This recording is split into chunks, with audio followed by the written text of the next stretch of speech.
Également base arrière des commandos djihadistes qui ont frappé Paris, la commune bruxelloise de Molenbeek essaie un an plus tard de redorer son image en misant sur la sécurité renforcée, mais aussi en mettant en avant des projets culturels ou sociaux axés sur le vivre ensemble. Regardez.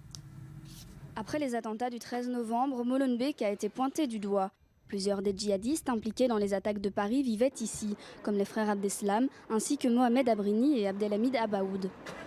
Molenbeek est devenu pour beaucoup le terreau du djihadisme en Europe, un phénomène que les autorités molenbeekoises cherchent depuis à enrayer.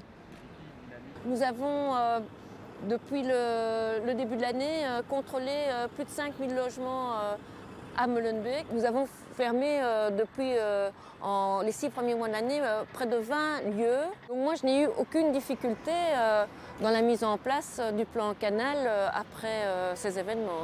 Des lieux considérés comme liés au radicalisme. Ceci grâce au déploiement de 50 policiers supplémentaires, un ambitieux plan de lutte antiterroriste baptisé Plan Canal.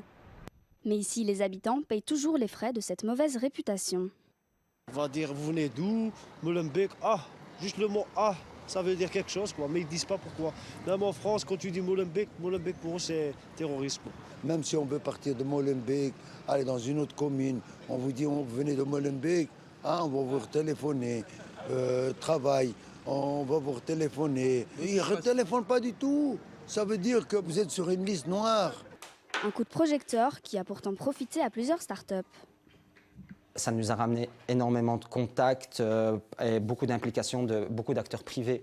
Avant, on n'entendait pas parler de Molenbeek, donc on était inconnus, ce qu'on faisait c'était inconnu. Maintenant, on a beaucoup plus d'attention.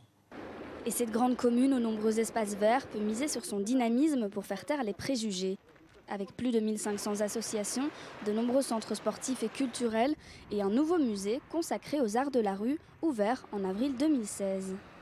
Le MIMA est venu s'installer au bon moment pour les Bruxellois qui attendaient vraiment d'avoir quelque chose de positif dans leur ville et le MIMA est sorti de terre un peu dans ce contexte.